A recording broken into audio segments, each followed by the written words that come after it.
दूसरा है conduction convection, संवहन कन्वेक्शन। संवहन देखो मैंने पहले में क्या कहा, चालन है उसमें भी माध्यम होता है। माध्यम के बगैर वो माध्यम मतलब पानी है या कुछ भी है, आपके वस्तु जो है ना। माध्यम आपका तीन प्रकार का हो सकता है, ठोस भी हो सकता है, गैस भी हो सकता है और लिक्विड के भी हो सकते हैं, कण मीडियम।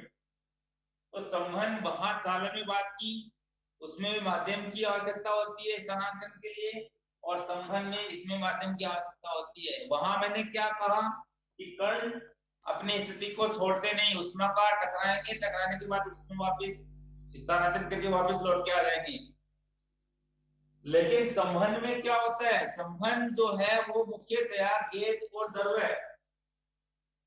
यह मुख्यतया मोस्टली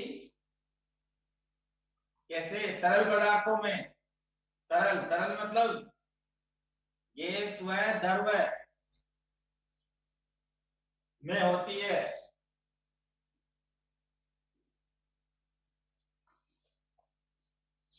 इसमें क्या होता है, इस संबंध में क्या होता है, इसमें जो पार्टिकल होंगे, माध्यम के जो कण होंगे, वह उष्मा लेकर, ठीक है, उष्मा लेकर खुद ही दूसरी जगह पे चले जाते हैं।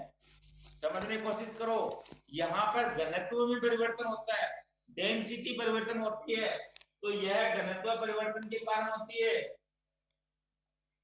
घनत्व परिवर्तन के कारण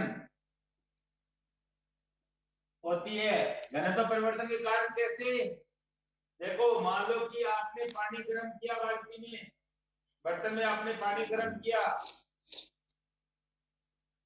ठीक है, हीट दी इसको, तो यहाँ पे पानी भरा हुआ इसके अंदर या गैस भरी हुई है, जो भी है। तो आपने देखा होगा रोज हीट करते हैं, जैसे ही अपन इसको हीट देते हैं तो ये वाला कण या वाले पार्टिकल गर्म होना शुरू हो जाते हैं। अरे गर्म होना शुरू हो जाते हैं, इनके पास हीट आती है, उष्मा आती है, पार्टिकल गर्म होकर इसका ताप बढ़ जाता है, और जैसे इसका ताप बढ़ जाता है तो इसका घनत्व कम हो जाता है। गर्म पदार्थों का घनत्व जो है वो कम हो जाता है, वहां के जो पार्टिकल्स हैं वो गति करना शुरू कर देते हैं, भगना शुरू कर देते हैं, कण गतिज ऊर्जा आ जाती है उनके पास, और यहाँ इनका घनत्व कम हो जाता है। और ऊपर वाला जो द्रव है, पदार्थ जो है, यहाँ पे डेंसिटी पानी क्या ठंडा है, और ठंडा है तो इसका मतलब क्या है, और ये नीचे गर्म हो गया। तो हमेशा पानी की बात करें या गैस की बात करें या लिक्विड की बात करें, तो जैसे ही गर्म हो गया तो जो ठंडे वाले कण हैं ये भारी हैं, ये क्या करेंगे, कम घनत्व की तरफ आ जाते हैं, और जो गर्म है वो अधिक घनत्व की तरफ चले जाते हैं। ठीक है, ऐसी ये प्रोसेस बनी रहती है। और गर्म करोगे, ठंडा यहाँ पे आ गया और ये गर्म यहाँ पे चला गया, और गर्म होता तो ये ठंडा वाला गर्म होगा, ये वापस ऊपर जाता जाएगा, और ये ठंडा नीचे आता जाएगा। तो यहाँ पे किसका परिवर्तन हो रहा है, घनत्व का परिवर्तन हो रहा है। तो क्या कह सकते हैं, संवहन में जो कण है, माध्यम के कण है, वो उष्मा लेकर गर्म होकर अपने स्थान को छोड़कर दूसरे स्थान पे चले जाते हैं, मतलब कम घनत्व से अधिक घनत्व की ओर वो स्थानांतरित कर जाते हैं, या कह सकते हो अधिक घनत्व वाले जो कण हैं वो कम घनत्व की तरफ आ जाते हैं।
तो आगे भी समझ में संबंध क्या होती है, इसमें पदार्थ अपना स्थान छोड़ देते हैं, ठीक है। तो घनत्व में परिवर्तन के कारण यहाँ पर आपका संवहन की प्रक्रिया होती है ना। जैसे उदाहरण इसके बहुत अच्छे हैं ये। अच्छा, ये दोनों विधियां जो चालन पड़ी और समन पड़ी है, दोनों धीरे गति से होती हैं। पानी गर्म अपन करते हैं, अच्छा आप लोग देखते होंगे कभी कभी क्या करते हैं, अपन पानी गर्म करते हैं, रोड लगाते हैं, है ना, अंदर डालते हैं ना, या नीचे से उसको गर्म करते हैं, तो अपन उसको ऊपर टच कर लेते हैं तो ऊपर अपने वो गरम गरम लगता है, ऐसे लगता है पूरा गर्म हो गया। लेकिन जब अपन नीचे हाथ देते हैं या उसको पूरा मिक्स कर देते हैं तो नीचे पानी ठंडा निकलता है। वो इसी का कारण है, संवहन के कारण नीचे वाला जो पानी गर्म हो गया वो ऊपर चला गया और ऊपर वाला ठंडा नीचे आ गया, तो ऊपर ऊपर की जो लेयर जो है पानी की वो आपको गर्म महसूस होती है ना। तो ये जो प्रक्रिया आपकी होती है वो संवहन के कारण ही होती है। यहाँ पे कन्वेक्शन होता है, है ना। तो ये प्रोसेस आपका इसमें हो गई। तो ये दो प्रकार के हो सकते हैं, नेचुरल हो सकता है, एक आर्टिफिशियल हो सकता है, एक फोर्स्ड कन्वेक्शन और एक नेचुरल कन्वेक्शन। तो नेचुरल कन्वेक्शन में जैसे अपन कमरे के अंदर है, कमरे के अंदर रोशनदान लगाया जाता है ऊपर, ठीक है। तो नीचे का जो अपन कमरे का नीचे का जो पार्ट की जो एयर है, चारों तरफ की हवा है, वो गर्म होती है, गर्म हो जाती है, गर्म होने के कारण वो ऊपर उठती है और रोशनदान में से बाहर निकल जाती है। जैसे उसमें रहते हैं ना, या अपन को काम करते हैं या 5-7 आदमी बैठते हैं तो वहां हीट हो जाती है और कोई गर्म वस्तु के कारण गर्म हो जाती है, तो हवा गर्म होने वाली क्या करती है, ऊपर उठ जाती है और रोशनदान में से बाहर निकल जाती है, ठीक है। और रोशनदान में से बाहर की जो ठंडी अधिक घनत्व वाली जो हवा है वो अंदर आ जाती है, इसलिए रूम का जो टेम्परेचर है वो मेंटेन रहता है, समझ। तो इसीलिए रोशनदान बनाए जाते हैं। और आर्टिफिशियल का मतलब एयर कंडीशन जो बनाया जाता है, एसी जो बनाया जाता है, उसमें जो आपका कंप्रेसर और जो पंखे लगे होते हैं वो क्या करते हैं, कमरे की जो गर्म हवा है उसको तो बाहर फेंकते हैं और बाहर की जो उसको कन्वर्ट करके ठंडी करके वो अंदर भेजते रहते हैं, तो वो आपका आर्टिफिशियल कन्वेक्शन हो गया। तो दोनों का आप पढ़ लेना, छोटा सा आसान सा इसका एग्जांपल दिए हुए हैं। तीसरी जो बात है आपकी वो है रेडिएशन, है ना। तीसरी जो बात है, इसके उदाहरण आप पढ़ोगे भी, सारे उदाहरण पढ़ेगो, है ना। इसमें उदाहरण दे रखे हैं वो जो मैंने बोल दिए आपको। आजकल दीपावली के ऊपर या कई फंक्शनों के ऊपर आकाश में भी एक बैलून सा गैस की लाइट से जलती हुई उड़ते रहते हैं, है ना। तो वहां पर भी वो क्या करते हैं, उसमें एक मोम जलाते हैं, ऊपर एक छतरी टाइप होती है, और वहां जो जलाते हैं मोम वो क्या करती है, वहां की जो गैस है उसको गर्म करेगी, गर्म वाली गैस जाके उस बैलून में इकट्ठी हो जाती है और एक समय ऐसा आता है कितना उसका अंदर का गर्म हवा का प्रेशर बनता है कि वो उसको हल्का कर देता है बिल्कुल, और हल्का करने के कारण वो ऊपर उठने लग जाती है, ठीक है। कम एटमॉस्फेयर की जाना शुरू कर देती है और जब तक उठती रहती है जब तक वो मोम जलती रहती है ना। उसके बाद जैसे खत्म हुई वो नीचे गिर जाती है। तो ये भी एग्जांपल इसमें दिया हुआ है, पढ़ना। रेडिएशन जो है, तीसरी जो मोड आपका है वो है रेडिएशन।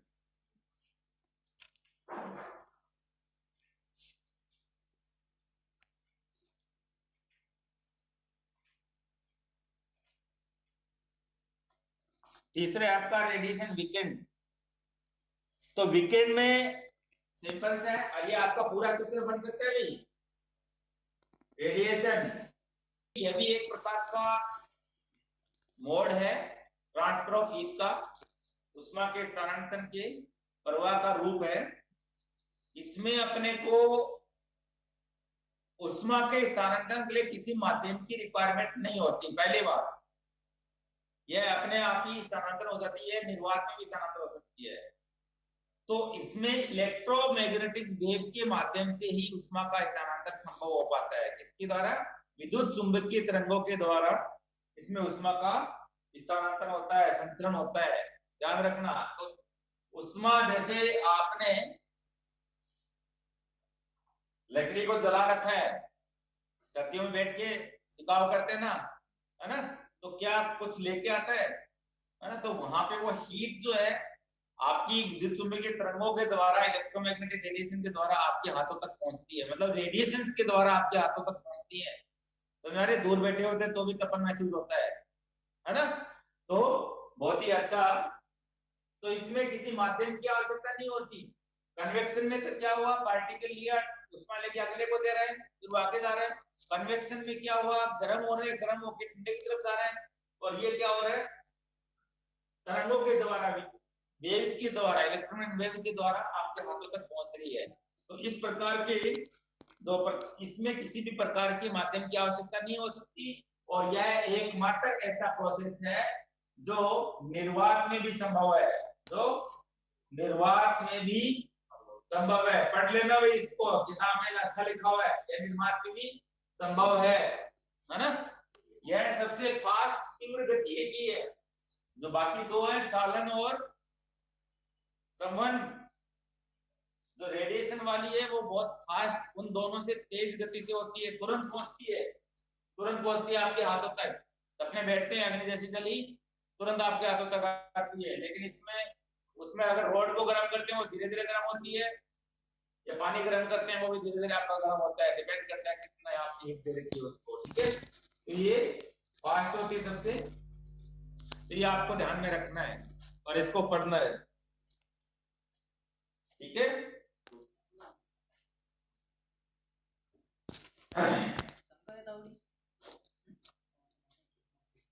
और इसमें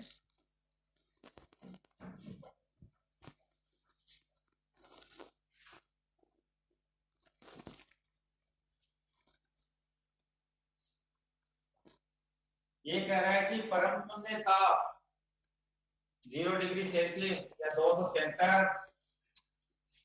डिग्री फ़ारेनहाइट, परम शून्य ताप के ऊपर कोई भी वस्तु जो होती है वो 0.1 माइक्रोमीटर से 100 माइक्रोमीटर तक रेडिएशन की तक की वेवलेंथ की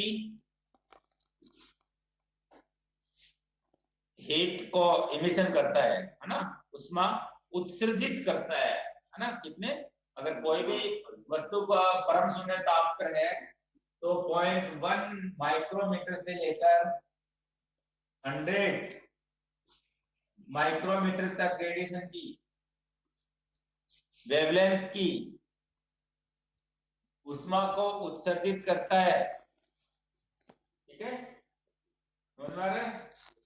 तो जिन्हें विद्युत चुंबकीय तरंगें उत्सर्जित करता है, जिसे थर्मल रेडिएशन कहते हैं, उसमें विकिरण कहते हैं। कोई भी वस्तु अगर आपके पास है, अगर वह परम शून्य ताप पे है, 0 डिग्री सेल्सियस के ऊपर है, या 273.16 degree Celsius Fahrenheit, degree Fahrenheit की अगर बात करें, ठीक है, तो ये इस रेंज की यहाँ पर रेडिएशन को इमिट करता है। कौन सी की, ये वाले की, ये थर्मल रेडिएशन कहलाती है, उसमें विकिरण कहलाती है, ठीक है। और ये किस पे निर्भर करती है, ये वस्तु के ऊपर, वस्तु के कलर के ऊपर निर्भर करती है ना, और उसकी मात्रा पे निर्भर करती है, और उसके ताप पे निर्भर करती है, ध्यान रखना। तो जैसे अपन बात करते हैं ना कि तो काली वस्तु होती हैं वो ज्यादा गर्म होती हैं, हाँ, सन से अपन रेडिएशन लेते हैं, मान लो कि ये सन से रेडिएशन आ रही है, यहाँ पे सन बना हुआ है, ये आपका सूरज है, इससे रेडिएशन आ रही है, इस वस्तु पे गिर रही है। ये अपने शर्ट पहन रखी है वो ब्लैक कलर की है, और अपने ऊपर आके प्रकाश अपन धूप में जाते हैं तो वो ज्यादा हीट को एब्जॉर्ब करती है, और जो एमिशन है वो कम मात्रा में करती है, ठीक है। तो ये ज्यादा हीट लेती है, तो बराबर करती है, करने को जिसमें ज्यादा हीट होगी वो ज्यादा करती है। लेकिन यहाँ अगर अपन बात करें इस पोजीशन पे, तो इसीलिए ज्यादा एब्जॉर्प्शन भी ब्लैक वस्तु कलर पे निर्भर करती है। इसीलिए गर्म दिनों में ज्यादा करके लाइट कलर के कपड़े पहने जाते हैं कि वो जितनी उष्मा किस पे गिरती है उतने वो इमिशन भी कर देती है, उसको निकाल भी देती है, उत्सर्जित भी कर देती है, ठीक है। तो यहाँ आप इसको पढ़ना है, तो ऊपर जो पहने जाते हैं वही ज्यादा इंपॉर्टेंट है, तीनों एक साथ आपको पूछे जा सकती हैं। तो ये और कह रहा है यदि कोई वस्तु के ऊपर क्यों उष्मा आपतित होती है, कोई वस्तु पे क्यों उष्मा आपतित होती है, यदि किसी वस्तु पे क्यों उष्मा आपतित होती है तो ये 3 भागों में बढ़ जाती है। एक आपका क्यू, ये परावर्तित हो जाती है, परावर्तित उष्मा, ये आपकी आपतित है, इंसिडेंट, आपतित इंसिडेंट हीट, और इसका कुछ भाग यहाँ एब्जॉर्ब कर लिया जाता है क्यू ए, अवशोषण हो जाता है उसका, इसका कुछ भाग को अवशोषित कर लिया जाता है, अवशोषण उष्मा हो गई, 3 भागों में बढ़ जाती है। यदि Q उष्मा किसी वस्तु के ऊपर आके गिरती है तो 3 भागों में बढ़ जाती है। या परावर्तित का मतलब जिस माध्यम में आई उसी माध्यम में वापस निकल जाती है, ठीक है। तो कुछ भाग इसका परावर्तित हो गया, कुछ भाग वस्तु के द्वारा एब्जॉर्ब कर लिया गया इस वस्तु के द्वारा, और कुछ भाग इसका पारगमित हो जाता है, पारगमित ट्रांसमिशन हो जाता है, पारगमित उष्मा।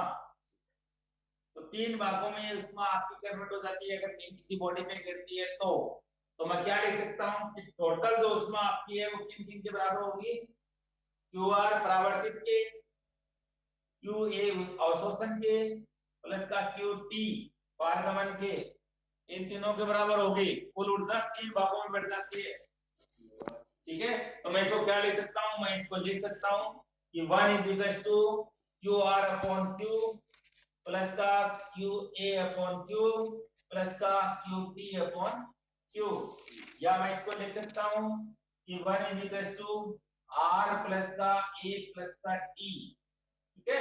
तो यहाँ पे R जो आपका है वो परावर्तन गुणांक कहलाता है, परावर्तन क्षमता कहलाता है, और A जो आपका अवशोषण गुणांक या अवशोषण क्षमता कहलाती है, A जो है आपका वो पारगमन गुणांक या पारगमन क्षमता कहलाती है, जो आपका reflection coefficient, reflection power, absorption power और ट्रांसमिशन पावर तीनों आ गई, ठीक है। इन तीनों का मान होता है 1, टोटल 1 की बात करते हैं। अगर मैं कह दूं कि ये जो रेडिएशन आ रही है इसका कोई भी उष्मा परावर्तित नहीं होती, कोई इसका पारगमित नहीं होती, टोटल का टोटल उसका क्या हो जाता है, अवशोषण हो जाता है, एब्जॉर्ब कर ली जाती है, टोटल की टोटल जो आपकी है वो एब्जॉर्ब कर ली जाती है, अवशोषित कर ली जाती है। तो इसका मतलब क्या होता है? तो क्या कहूं, यदि R बराबर 0 है और T बराबर भी 0 है, R T दोनों क्या है, 0 है, तो आपके सूत्र में क्या है, A प्लस का R प्लस का T क्या है, 0 है, तो ये दोनों आप 1 होता है, ये आपका हो गया 1 प्लस का 0 बराबर 1, A बराबर क्या हो गया, 1 हो गया। तो कहने का मतलब टोटल क्या हो गया, अवशोषण क्षमता। तो जो वस्तु होगी अगर उसमें ऐसा लागू होता है कि वो सारी की सारी उष्मा को अवशोषण कर ले, उसका न तो परावर्तन करे न उसका पारगमन करे, ना, there is no reflection, there is no transmission of the heat, then ठीक है, then whole radiation is absorbed by the body. It means क्या हुआ, इसमें मतलब क्या हुआ, उस वस्तु ने 100% उस उष्मा को अवशोषित कर लिया, है ना। तो वो इस प्रकार की जो वस्तु होगी वो अच्छी अवशोषक वस्तु कहलाती है, गुड एब्जॉर्बर कहलाती है। क्या कहलाती है? हाँ, अच्छी अवशोषक वस्तु कहलाती है, ठीक है। तो उदाहरण के लिए भी ऐसी वस्तु आदर्श कृष्णिका होती है, आदर्श कृष्णिका, आइडियल मतलब आइडियल है, वो आदर्श है, रियल नहीं है। आदर्श कृष्णिका, black body, ideal black body इसको आप बोलते हो। आज के लिए इतना काफी है, आप इसके एग्जांपल्स वगैरह पढ़ोगे, उदाहरण इसके पढ़ोगे, है ना, सारी चीजें आप इसको करोगे।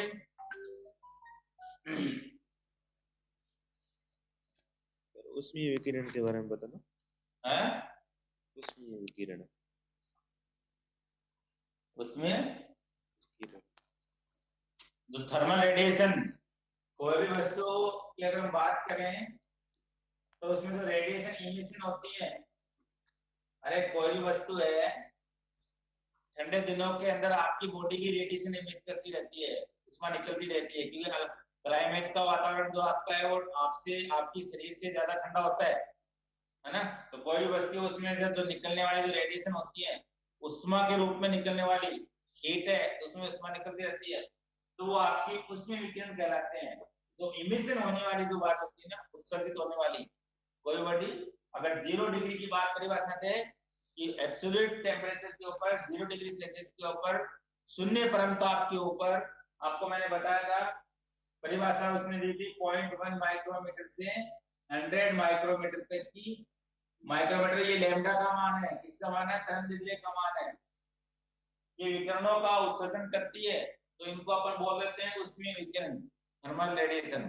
ठीक है, तो यहां तक आप लोग इसको पढ़ोगे। और तीनों रेडिएशंस को मैंने इंग्लिश वाली बुक के अंदर एक अच्छा सा डायग्राम लेके दिखा रखा है, आप वहां भी देख सकते हो। जहां आपका ये देखो, ये डायग्राम जो दिया हुआ है ना, आप किसी बर्तन में चाय बना रहे हैं, हत्थे को पकड़ रखा है, तो तीनों प्रोसेस आपके गैस के ऊपर आप कुछ गर्म करते हो तो वहीं पे तीनों प्रोडक्शन होती हैं, तीनों कन्वेक्शन, कंडक्शन और रेडिएशन तीनों होती हैं। देख सकते हो आप, बिल्कुल इंग्लिश वाली बुक में बहुत अच्छा डायग्राम दिया गया है ना? क्या इसमें नहीं है? इंग्लिश वाली बुक का मतलब है कि फिजिक्स की जो इंग्लिश में लिखी गई बुक है, न कि इंग्लिश लैंग्वेज की बुक है, उसमें क्यों देंगे फिजिक्स की बात? इट्स कॉमन सेंस, है ना? दिख रहा है? Yes no? हाँ सर। Yes sir. क्या Yes, दिख sir. रहा है? तो चाय बना रहा है सर, कौन बना रहा है? डायग्राम में बना रहा है। हाँ, तो देखो, जो आपका हत्था पकड़ रखा है वहां पे कन्वेक्शन दिखा रखा है, मतलब चालन।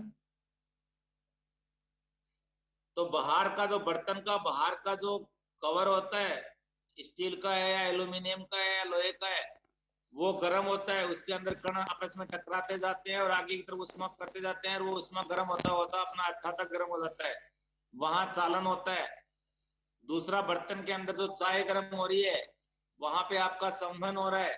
और तीसरा, जो बाहर आपकी जो जला रखी है आपने और उसका जो दिखा रखा है, वो विकिरण के रूप में, रेडिएशन के रूप में जो पास में खड़ा है उसके पास पहुंचती है। Is it clear?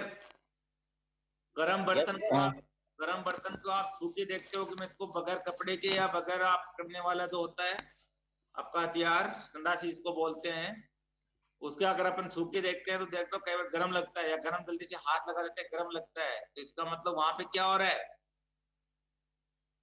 अरे किसी गर्म वस्तु को छू लेते हैं, तुरंत छोड़ देते हैं, वहां पे क्या महसूस हुआ? किस विधि के द्वारा आपका हाथ गर्म हुआ? चालन विधि के द्वारा। चालन चालन के द्वारा होता है। अरे गर्म हाँ, वस्तु सर। आपने टच किया, आपका हाथ भी गर्म हुआ, हाँ सर। तो चालन हुआ ना? हाँ सर। हाँ, संवहन तो गैस में और पानी के अंदर होता है। Okay sir. ठीक है, तो इस तरह से आप इसको पढ़ लो। काफी आपकी क्लास हो चुकी है आज। Yes sir. हाँ, करो इसको।